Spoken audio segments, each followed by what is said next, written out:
All right, I want to do two things. I want to do the white nationalist clash that's taking place in the Republican Party right now, which is awesome. And it's a real, like, what did you think was going to fucking happen moment. And then we'll do the Eric Adams gets interviewed by Z-Way, which is on the docket. Do not worry. I've been waiting to watch this real bad. My mayor, America's mayor, the real America's mayor. Investigation revealing the fierce backlash within the GOP against Tucker Carlson for his interview with controversial white nationalist and Holocaust denier Nick Fuentes.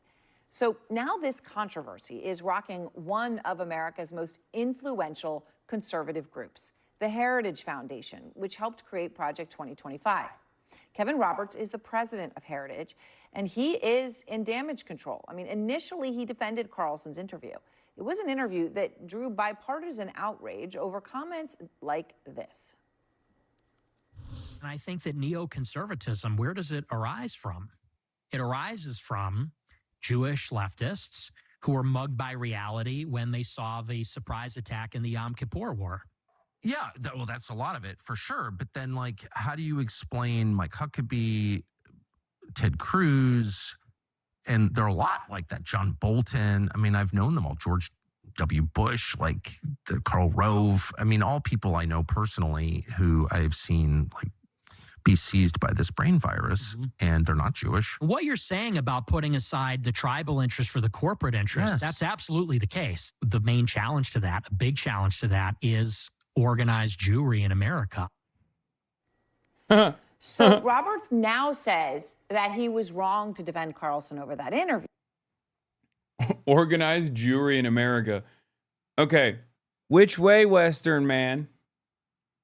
Okay, you got Nick Fuentes over here being like, no, America is primarily invested in Israel because of the organized Jewry. And you got me on the other side saying, no, if every single American Jew became magically anti-Zionist overnight, America would still continue to defend Israel. Okay? Now,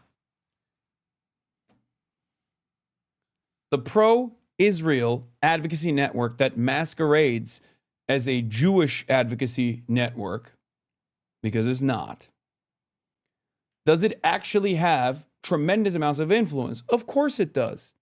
Of course it does. Does that also have a way in priming a lot of people into firmly committing to Israel's existence, no matter how violent it may get? Yes, it does. But I'm always going to be first and foremost. I'm always going to analyze the situation first and foremost from the perspective of imperialism and from a materialist framework.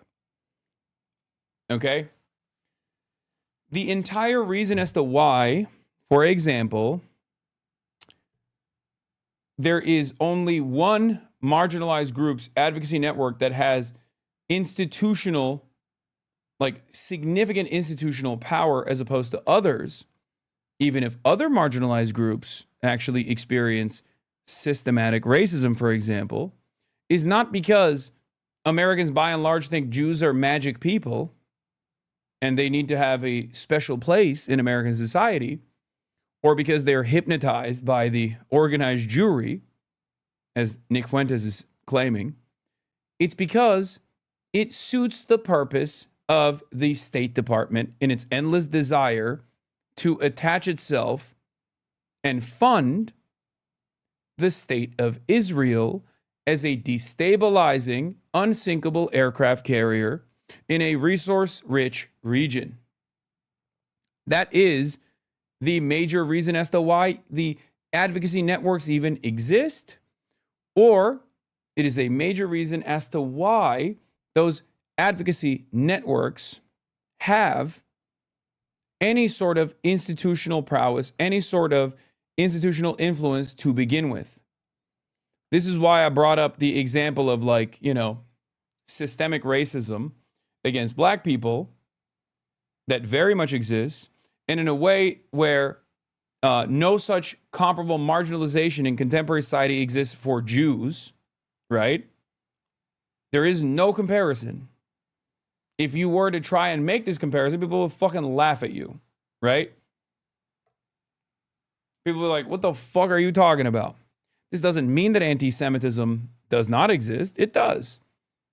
But at the systemic level, there is, especially now, no institutional anti-Semitism. There used to be. I mean, Jews were pushed away from going and getting higher education. Like, there were definitely instances in American history in our not so distant past where Jews did experience systemic discrimination. It doesn't exist right now. It doesn't, like, that doesn't mean that there isn't marginalization in the form of, like, individual acts of racism, anti-Semitism specifically. It does. That is real. 100%. But Jews are white. By and large, Jews are seen as white people in this country. Okay? Just as there are no systemic forms of discrimination against Irish people or even Catholic people nowadays, okay? When those sorts of systematic forms of discrimination certainly existed for Catholic people, existed for Irish people, existed for Italian people, Jews are functionally white in this country, okay? That's it. And yet, even when it comes down to the Republican Party, they have this incredibly strange attitude where they go, you can make fun of everybody, you can undermine every person, except for white people. Don't do that too much. But you can, like, DEI, we're anti-DEI except for Jews. That's basically the way that the Republicans have presented it to the broader public. State-mandated, forcible wokeness against anti-Semitism, and basically state-mandated, forcible racism for everybody else. The reason for that is because anti-Semitism is wielded as a weapon, cynically, by people who want to defend Israel. Okay? That's it. That's it. That's the only reason why there is a special status for this. If Israel wasn't seen by those in positions of power in this country, Jews and non-Jews alike, as a profoundly important foothold in the Middle East, nobody would give a shit about anti-Semitism, just like they don't give a shit about, anti-black racism, anti-brown racism, Islamophobia, blah, blah, blah. Okay?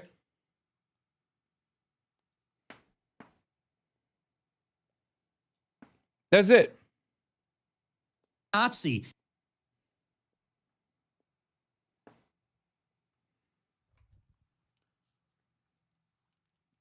Now, having said that, Nick Fuentes is an anti-Semite. He's a Holocaust denier. He's an anti-Semite. That's just the truth, And what is now taking place within the Republican Party's ranks is that because they have basically trained an entire generation of Republicans to despise every group that doesn't fit the in-group identity. The inevitability, of these guys also becoming anti-Semitic was right there for anyone to see. Of course they were going to be anti-Semitic too. Why the fuck wouldn't they? You kept saying everyone is fucking woke. And you kept leaning in to destroying wokeness. You said everyone was experiencing suicidal empathy. Why wouldn't those guys inevitably turn around and say, you know who's actually responsible for this? Organized Jewry. because that's what they've always said. This is like, I talk about this all the time with respect to liberalism in general. Liberalism has this good bad dynamic. There are good people and then there's evil people, right? There's this weird moralization of people's actions under liberalism that doesn't exist under a materialist analysis of the world that Marxists abide by. Okay? And ultimately, that means there's always going to be a need for an outgroup. And that outgroup has historically been Jews. This is the reason for pogroms. This was always the reason the blood libel was always an inevitability that Jews would be outcast, seen as permanent outsiders. Okay? And the most extremist version of that was obviously, aside from Tsarist Russia, was Nazi Germany. Bro's just saying shit at this point. Oh man, if only you could have the capacity to understand what I'm describing to you, because I'm kicking game right now. Okay?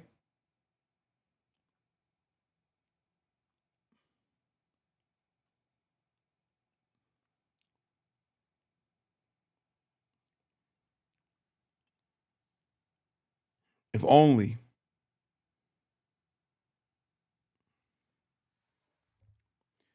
Historically, every conspiracy needs to have a primary villain, a group of people that are outsiders, that are responsible, that are the shadowy puppet masters.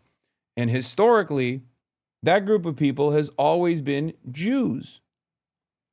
So it is additionally insane that conservative Jews that work within the confines of the Republican Party, whether it be neocons or whether it be, Mark Levin, David Horowitz, who obviously died recently, Ben Shapiro and the like, thought that this wasn't an inevitability. Okay? You said liberal and he thought you meant Democrats? No. I mean liberalism as a political theory. Jewish people have always been historically the popular scapegoat. When material conditions collapse, people turn around and blame the Jews. This has been the case. Shut the fuck up, Hassan, you fucking loser. Kill yourself. Cry more, Hamas Piker. October 7. October 7 lever. Just admit you spread misinformation, law. Luffy Lamau. Hey, King. Hey, King. How does it feel that the entire world, the overwhelming majority of even the Western world, realized that I wasn't spreading misinformation at all and now agree with me? How does that feel, brother? That's gotta hurt.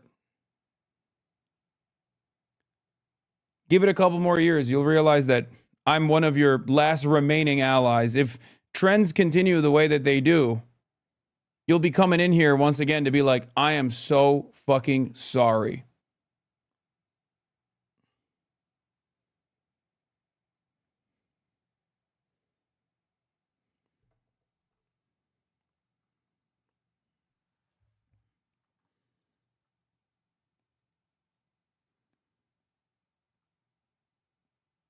Well, I don't think you'll be around to see it because now that we realize that you said fucking kill yourself, you'll probably get a site-wide ban, but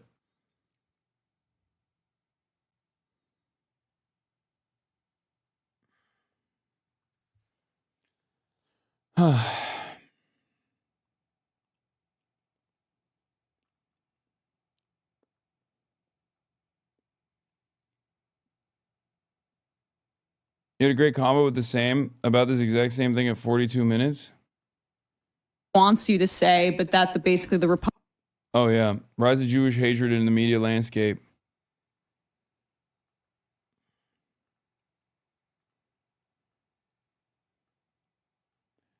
Anyway, the point is, Shut the fuck up, Hassan, loser. Fuck you, kill yourself. Cry more, Hamas piker.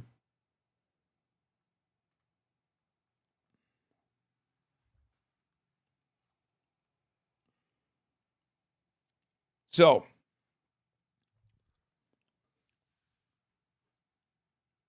there's always a need to wrap this worldview that operates on good bad dynamics with primary villains.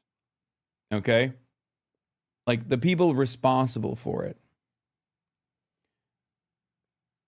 The Marxist opinion on this, the Marxist analysis on this dictates that people's class positions unite the capital owning class to operate alongside their class interests.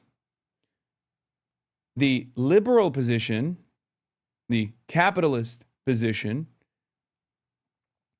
has no way of addressing why so many wealthy people operate the way that they do, so they look for alternative villains. Nick is the best. Nick is the GOAT. Okay. Sure, buddy.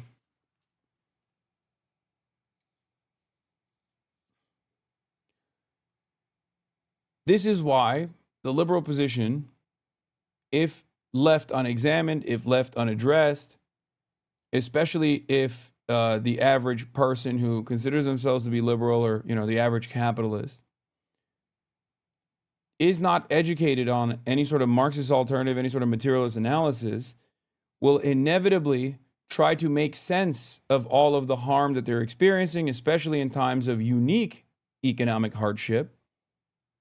And opportunists, fascist opportunists, reactionary fascist opportunists like Nick Fuentes, will take advantage of that anxiety and turn around and position the historical outgroup that has consistently been vilified, at least under the Christian tradition, the Jews, as the primary group of people that is responsible for everything. Okay?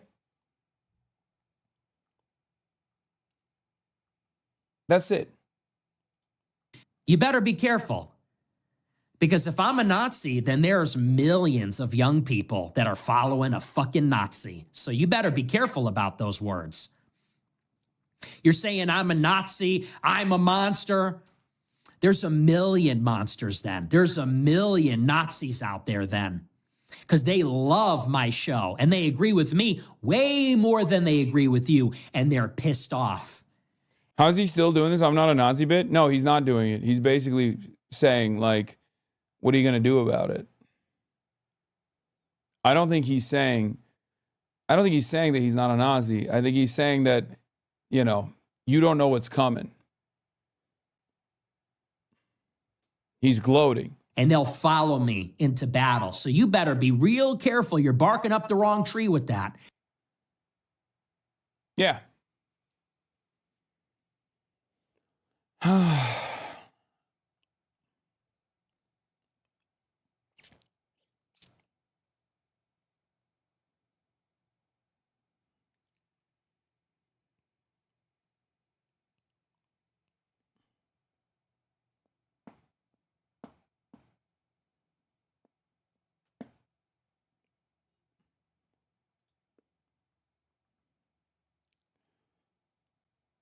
Anyway,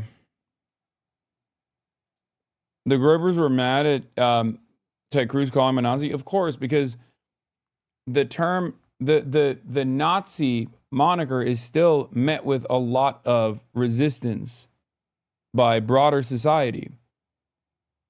That's why neo-Nazis try to hide their power level. That's why Nazis try to only do subtle winks and nods, and sometimes not so subtle winks and nods towards what they actually are and what they represent.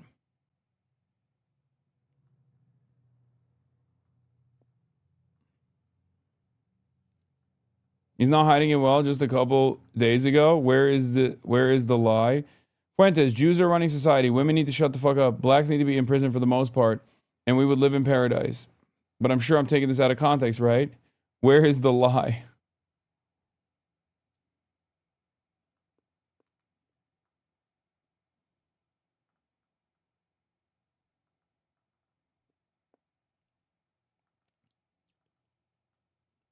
His fans fully understand the situation and are also now tweeting out screenshots of their woke lib parent texts asking them if they like Nick.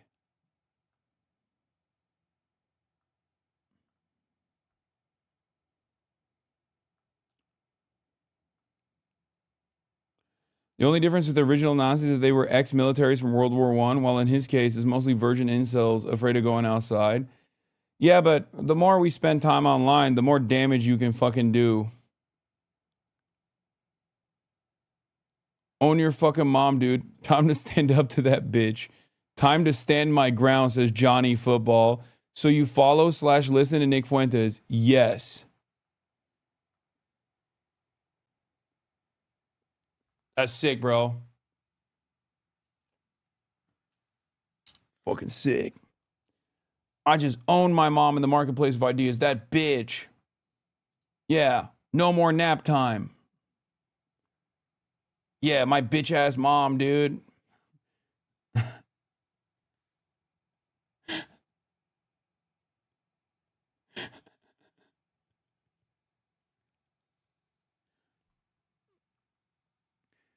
The problem is, like I said, you don't know who you're talking to on the internet.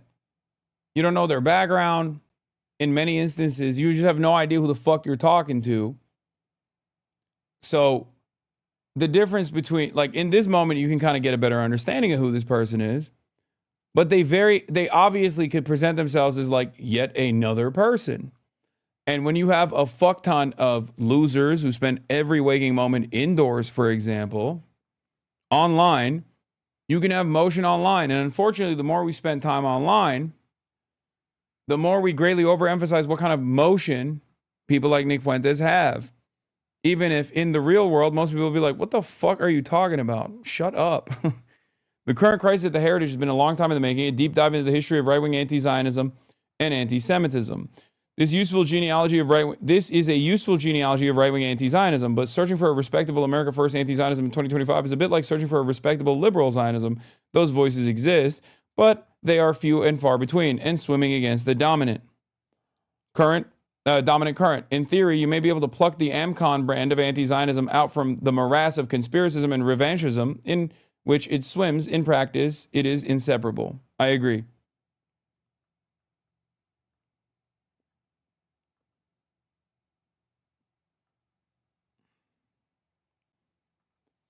One of the funniest aspects of this that a lot of people don't understand is that because this movement is primarily online, you do sometimes end up seeing these unique voices in the real world. And the example I will, of course, point to is the two different groypers that Sneeko caught outside of the Zohran Mamdani rally.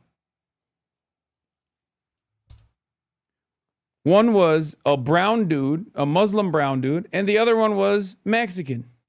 Both were brown. Both were Nick Fuentes acolytes. That to me is a testament of how extremely online this movement is. Sneeko himself is an ally of Nick Fuentes. He also happens to be fucking Haitian and Filipino. And now also Muslim. He reverted to Islam as well.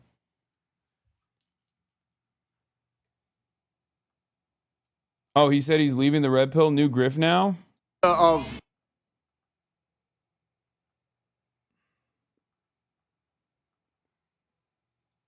He says it's not really about masculinity. It's insecurity projected into the camera. No shit.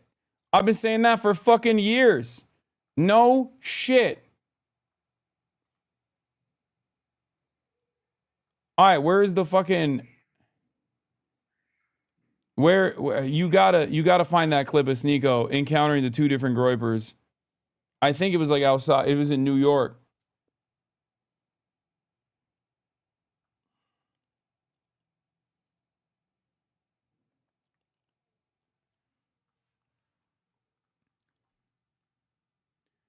He was fiending at the Zoran victory party. I don't think he was allowed in. Yeah, look, this. Way, bro. Yo, you ballsy with that fucking hat, nigga. Wait, yo. I love your This guy's content. fucking ballsy. Wait, what's your name, bro? Armando. Yeah. Are you Mexican? I'm descendant, yeah. You're a Mexican goiper, man. What just the like Nick fuck? Fuentes. Yo, you're gonna make this shit hot, bro. Get the fuck away from me, nigga.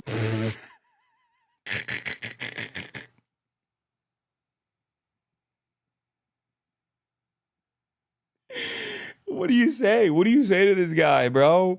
What do you say? Why does he caught them like they were fish? Brother, this is the most, like, another moment of vindication here. This is something that I've been talking about quite a bit. This is an extremely online movement, okay? Because if you are a white nationalist and you're organizing in the fucking real world, okay? If you're a white nationalist, you're organizing in the real world, after the 8th meeting, you'd be like, dog, everyone here is Mexican. What the fuck's going on? There is no better example that the Groyper movement is just an extremely online phenomenon than this.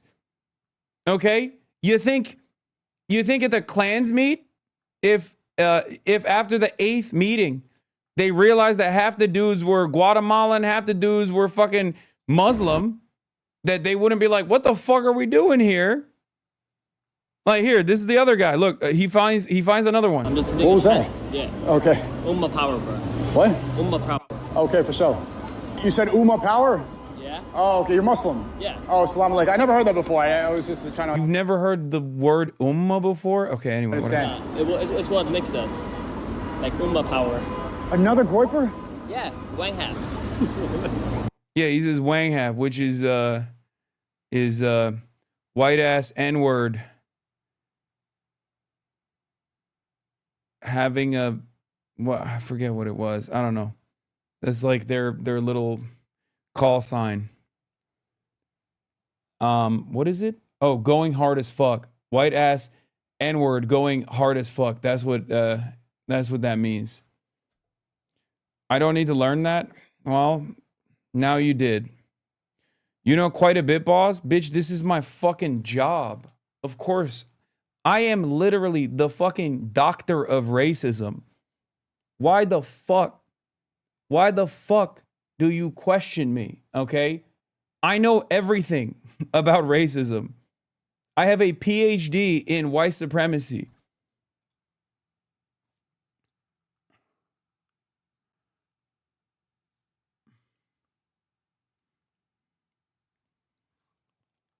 But yeah, this dude is, you think you're Dr. Anus? Yeah, Dr. Anus is a singular force in this chat.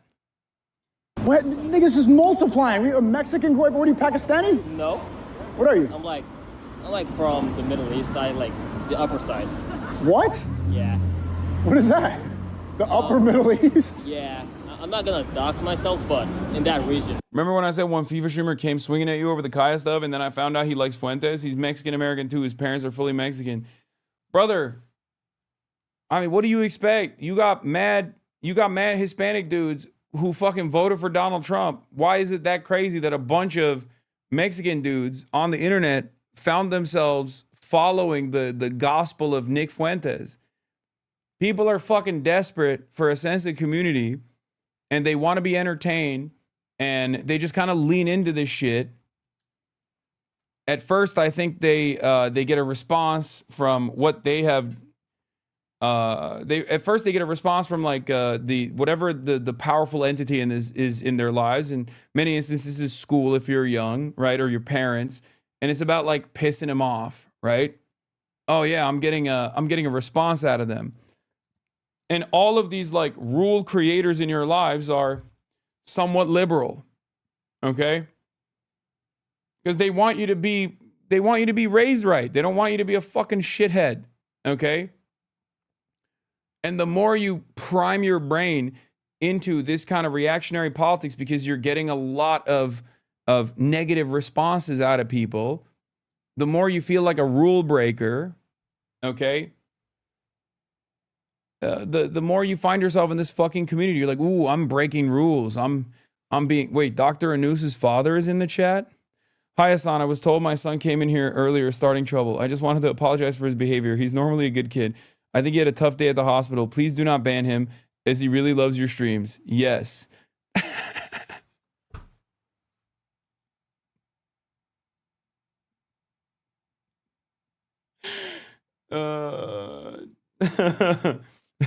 Dr. Anuz, your dad's in here.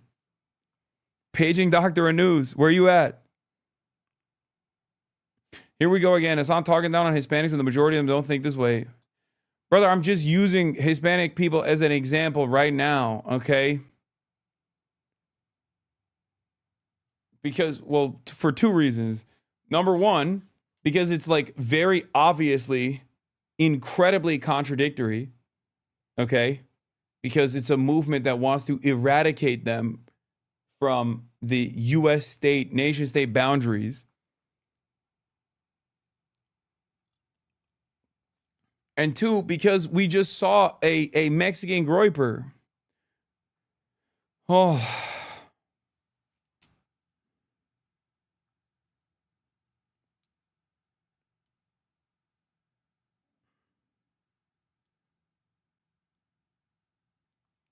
Also, the main guy is Mexican.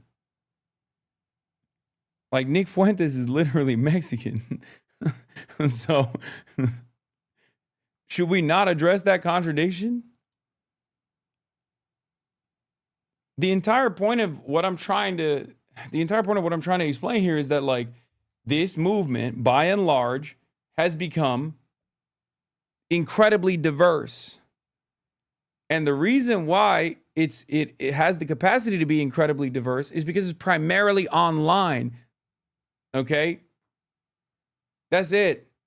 This is proof that this is an extremely online movement. How do you not understand that? Because it's so inherently contradictory.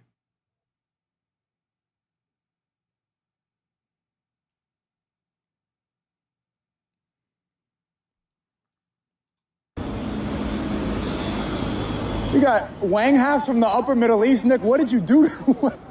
What did that Tucker interview do, man? It's Wang Hap, bro. I was way before Wang Hap than Tucker. For sure, man. That's what's up. That's what's up, dude. I feel like, bro, it's peace, man. Assalamu alaikum. Is this real life? Like, what the fuck is happening?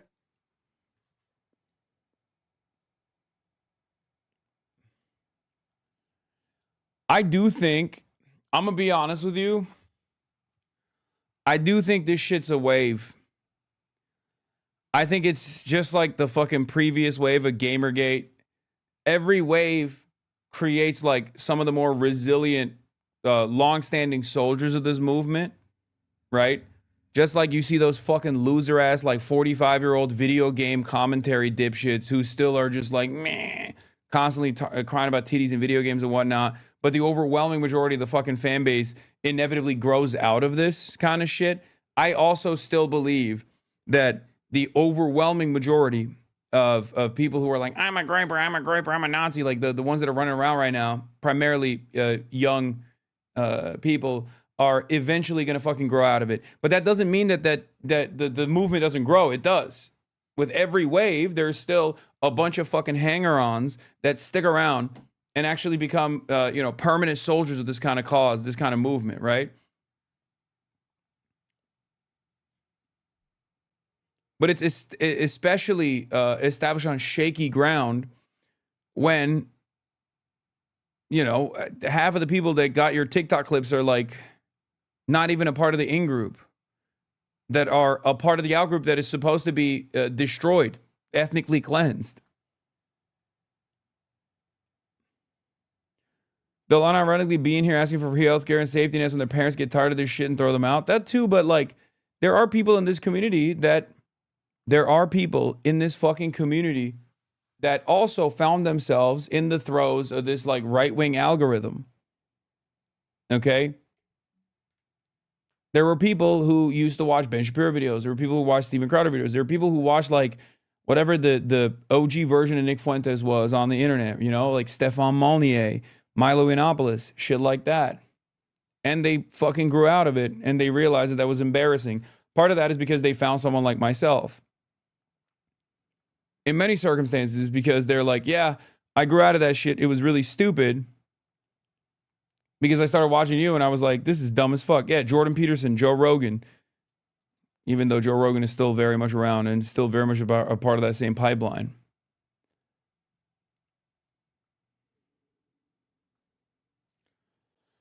It is what it is, and I do think that a lot of people will, grow out of that. Yeah, Richard Spencer. In some instances, you just gotta fucking wait it out,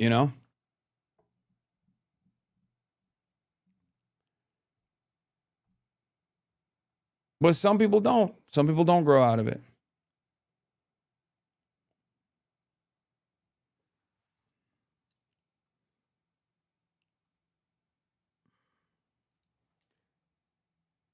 If you look at my user card messages, it perfectly proves this. 23-month subscriber. What, like when you were initially in here, you used to talk shit and then you became a head?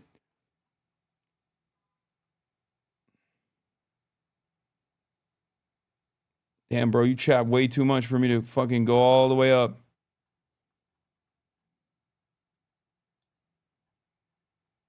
Talking about gamers rise up.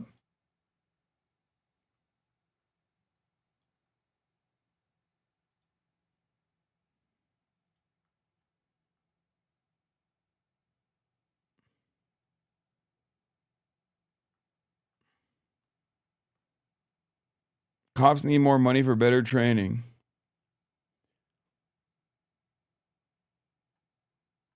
Bitch, you haven't said nothing in here. How is it that we can allow these clowns who don't even know how much any common thing costs tell us that we can't/don't deserve $2,000 checks? You fucking debated me.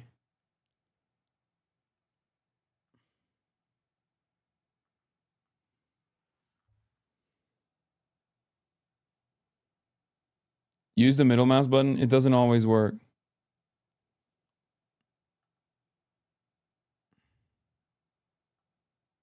Baited you into reading about gaming? Yeah, I see that.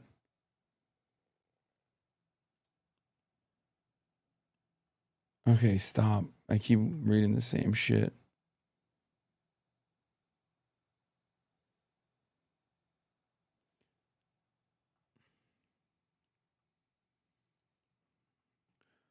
Anyway, I do still believe that these guys will grow out of it, okay? They will. But it'll take some time. And it's really fucking annoying in the process. But in the meantime, let's take a look at what the fuck's going on at the Heritage Foundation.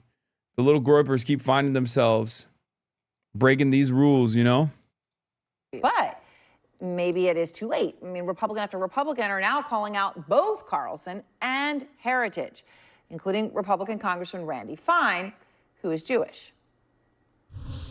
When widely respected Oh no. Oh no. Don't bring out this guy, brother. Don't bring out this guy. I mean, like, yeah, Nazis are fucking gross. Neo-Nazis are gross and evil, but this guy is just the Jewish version of that. Like, what are we talking about? This is something that I try to stress to people all the time. It's like, I fucking hate Nazis. It doesn't matter if someone is a anti-Semitic Nazi or a Jewish Nazi,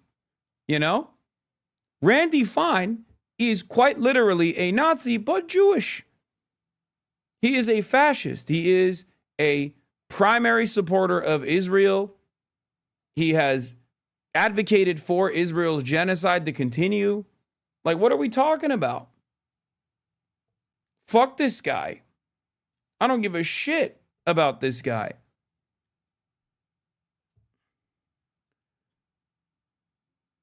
It's ridiculous. Yeah. Okay, Nick Fuentes is a bigot. Why is Ben Shapiro not the same exact thing? Why is no one calling to cancel Shapiro or Randy Fine? Fine thinks Israel has a right to murder their Muslim neighbors. I think that's worse than anything Fuentes has said. Why the double standard? He's fucking cooking. He's cooking. It's true. Because, like, why do we hate Nazis, right? Why do we hate fascists? Okay? The reason why we hate fascists is, or the reason why we consider fascism to be dangerous is because we know what happens when it's left unaddressed, right?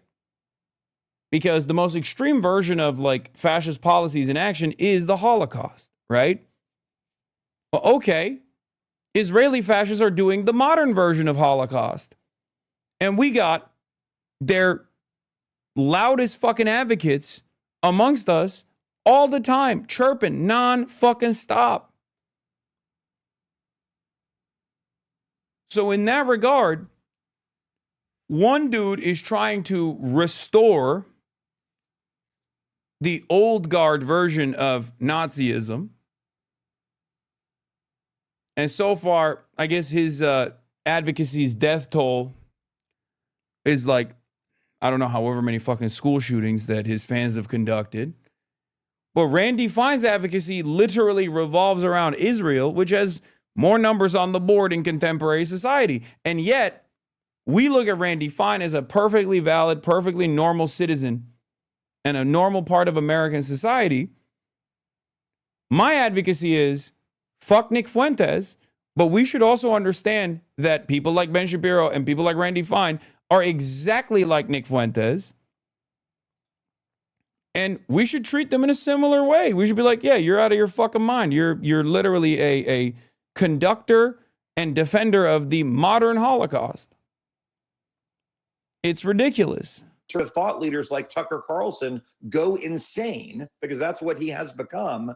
People start to believe it. We ended our relationship with Heritage. We're working with many Jewish groups that have ended their relationship with Heritage. And what really I have to do is talk to my colleagues, because the biggest issue we have with Tucker Carlson is people remember the Tucker Carlson of 5 years ago. That's what makes him so dangerous. K-Files' Andrew Kaczynski is now out front. And Andrew, I mean, this is all fascinating. And I sort of saw it percolating on X a little while ago, and it just got bigger. And you know, when you can start to tell something is metastasizing in the social media world, and it appeared to be. So you've been talking to a lot of people within the Heritage Foundation. What are they saying? That's right, Aaron. So the staff that we talked to told us the Heritage Foundation is in open revolt over the president's defense of Carlson. One senior staffer told us it was a, quote, absolute shit show inside the organization, saying that Roberts had, quote, lost control over the organization. He said there's an open rebellion, and this really all came to a head yesterday, where they had this all-hands meeting. This, like you said, this was kind of going around social media, where Roberts publicly apologized. According to a recording we obtained, Roberts told employees, quote, I made a mistake. I let you down. I let this institution down. I'm sorry, period, full stop. But he also made clear he has no plans to resign. Now, we also obtained messages between senior Heritage staff earlier in the week where they were discussing this situation. I want people to look at some of these messages that we looked at. One of them described the workplace as, quote, flailing and in damage control. Another said, this makes me sad and mad, in a comment to another top level staffer. One senior staffer reposted a colleague saying, this crap is really hurting Heritage, and added, as it should. Another wrote, I'm disgusted by this, and I don't understand how this premeditated and orchestrated response, that's talking about the initial Roberts video, could come out of one of the biggest think tanks in the world. The source who provided this to us basically said they didn't want these names to be identified for fear of retaliation. And Aaron, this backlash is not just limited to the staff of Heritage, it's also reaching the foundation's donors. One major donor whose organization contributes more than $500,000 annually to Heritage Foundation told us that they had totally lost faith in Roberts. You can see their quote right there. They said, I'm waiting to see how things play out, but if Kevin remains as president, we will not be giving to Heritage. Likewise, the Zionist Organization of America, that's actually the oldest pro-Israel group in the United States, announced that it was withdrawing from Heritage's initiative on anti-Semitism unless Roberts publicly apologize and retract his praise for Carlson. Now, current and former staff that we spoke to, they really say this is part of an identity crisis that's at Heritage. It's pitting the longtime policy experts, people who have been there. It's so crazy that it's like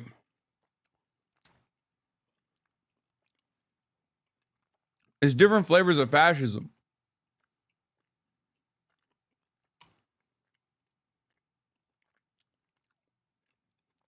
That's it.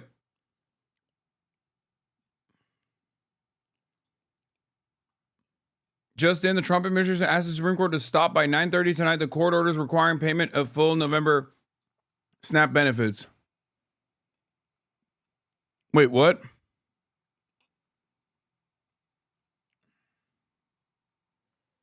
Hilarious that Greenblatt is still literally the last guy.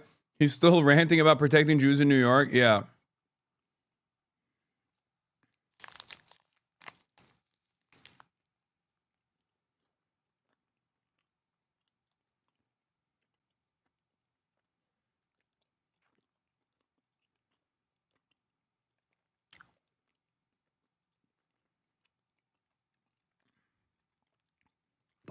Kevin Roberts made everybody mad. It's just incredible how much Kevin Roberts and by extension Heritage have managed to piss everyone off in just over 1 week. All thanks to a 2-minute video. Nick Fuentes last night. Kevin Roberts. Kevin Roberts, we're going to fight for these young guys. Yeah, well, you lost them after your apology, cuck. Nobody respects you and nobody respects Heritage. You're finished. Just a matter of time. Just wait.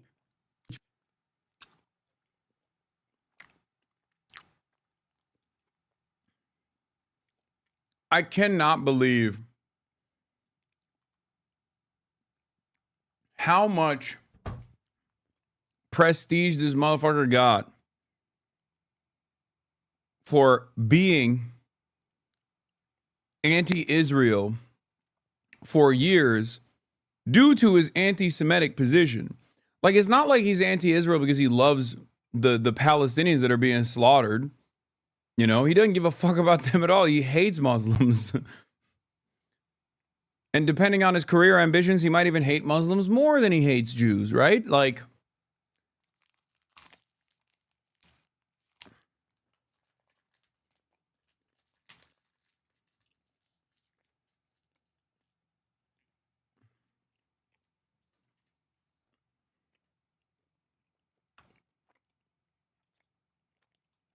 years versus this newer crop of Roberts, of operatives that actually came in under Roberts in 2021. I mean, it's amazing. Heritage used to be, okay, you would go there for economic papers and you go, for traditional, more conservative, small government. Right now, it's become this very, very different thing, Project 2025 and on, right? yeah, by the way, the funniest thing about Heritage being like, we got to be more Nazi, actually, is that they literally wrote Project Esther, which I warned about, which the Trump administration was following when they tried to deport Mahmoud Khalil and Mohsen Mahdawi and many others.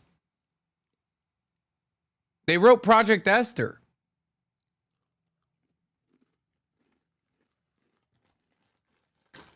That's their thing. And I told you back then, this shit has nothing to do with anti-Semitism, obviously.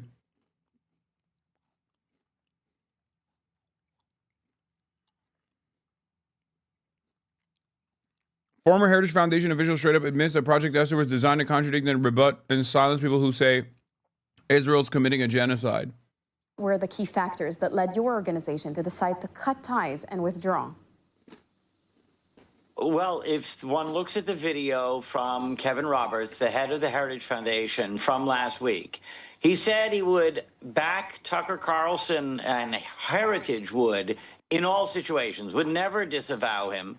But after he set up a straw man and demonized Jews, those who were protesting Tucker Carlson's speech, as if they were a venomous coalition out to get Tucker. Tucker is obviously the one being venomous in this situation. If you look at the people he's now bringing on his show and the things he is saying himself, when he talks about Israel committing genocide in Gaza, So is the Heritage Foundation anti-Semitic now? Yeah, there's always been anti-Semites on the right. It's just that there's a level of anti-Semitism that's permissible as long as you're pro-Israel. And the problem here is that the anti-Semites, the most visible anti-Semites now on the right, are also anti-Israel. That's the fucking issue. That is the Candace Owens dynamic. Ben Shapiro, who is Jewish and very pro-Israel, hired Candace Owens knowing full well that she was anti-Semitic. But at the time that Candace Owens was hired by Ben Shapiro, she also happened to be pro-Israel. Post-October 7, Candace Owens saw whichever way the wind was blowing and realized, oh, I shouldn't just be anti-Semitic, I should also be anti-Israel. That's when she got fired. Okay? And the same goes for a lot of these folks. It's not their anti-Semitism that's a problem. From the perspective of a lot of these people, it's actually their anti-Zionism, or not even anti-Zionism, but just like anti-Israel. Their anti-Israel position, born out of their anti-Semitism, that's a problem. For many of these guys, for a very long time, they just basically would try to use the anti-Israel position to hide their anti-Semitism, right? And maybe some of them were also genuinely anti-Israel. However, the anti-Israel position became a popular one, right? It became the popular position in the independent circles.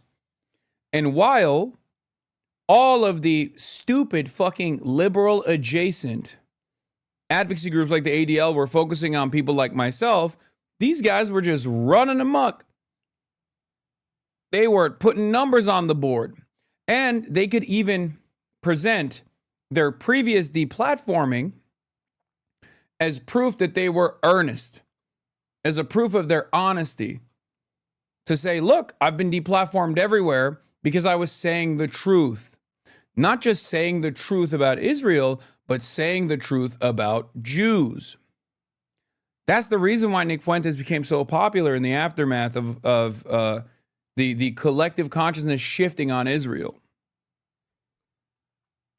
I think for a while, the reason why they didn't really handle neo-Nazis after October 7 was because they could always point to neo-Nazis to discredit the entire movement, right? They could just be like, you see, this is how the anti-Zionist movement is. They say they hate Israel, but they actually hate Jews. Look at some of the more popular figureheads in the anti-Israel movement. If they thought they could isolate the anti-Zionists who are simply anti-Israel but not anti-Semitic and deplatform them, then all that would remain would be these like weird, random anti-Semitic people. But the problem is they miscalculated. All of these advocacy groups, they miscalculated. They didn't think that like people would actually turn against Israel.